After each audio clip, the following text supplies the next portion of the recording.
Hey, what is up? My name is Chris, and welcome to Coding in Public. Last time we got started with Reveal.js, which is this HTML presentation framework, and we just went ahead and started the project, and that's all we did. So this time I want to show you two things. I want to show you both how to structure the markup and also some initialization options. So you'll notice from last time we've got just 3 slides here, and they correspond to these 3 slides here. I can use my keyboard arrows here to move from slide 1 to all the way to slide 3 and then back again. You may have remembered from last time you can actually create vertical slides as well, and it's pretty easy to do. So what we're going to do is we're going to come in here on the slide 2 section, and we're just going to create 2 more sections. So we'll call this, we'll say section, and we'll say vertical 1 or something like that. And then I'm going to expand this, and then let's copy this down, and we'll say vertical 2. And that was just Emmet, by the way, which comes pre-built in VS Code and a lot of other code editors as well. So if I come back over here and I refresh, I move over, and now just by nesting a section inside a section, I now have this vertical slide deck area. Now, that's a nice way to be able to structure things, especially just logically as you move through a slide deck. So for instance, if you're giving like some dev presentation, you can have sections, and then in each section move down at any time, so you don't have to go all the way down. You can jump straight over to the next kind of sibling section here. So slide 1, this is slide 2 section, and this is slide 3 section. So you don't have to necessarily go down and then move over. There are some ways to customize that, but again, I'll turn you to the documentation for that as far as how the navigation works. Okay, so that's the first thing I wanted to show you. That's just how to structure the basic markup. The second thing I want to show you, and I should mention here, this is just under the content. They show you how to do that here. There are some other things they show you how to do with viewport, and if you have multiple slides, we'll also get into this data state later when we're customizing the look of things, but basically you can create these data-states, and this will apply CSS to the entire slide, so everything in the slide will have whatever CSS properties you give it, and you can also make changes and listen to those state changes in JavaScript as well, but I'm not going to mess with that today. The other thing I wanted to show you is this configuration options.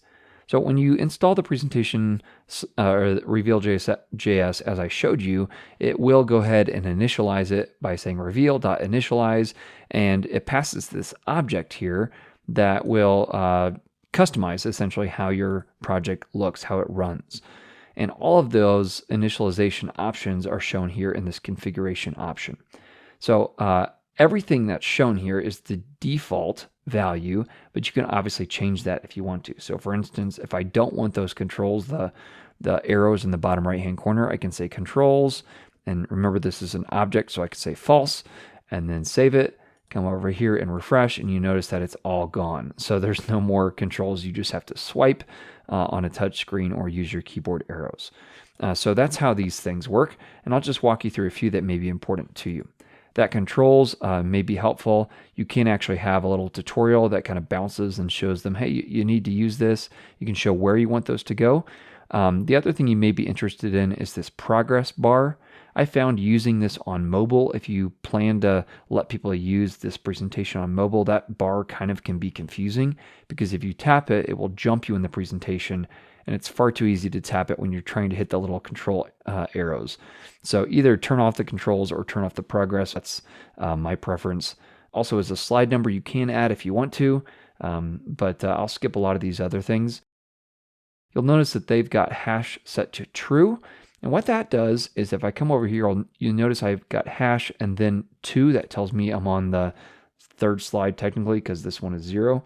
So 0, 1, and 2.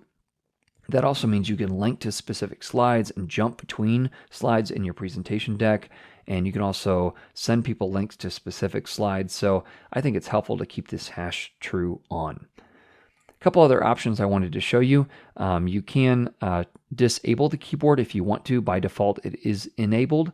You can also set the touch to false if you don't want it to be swipeable on a mobile device. By default, it is set to true.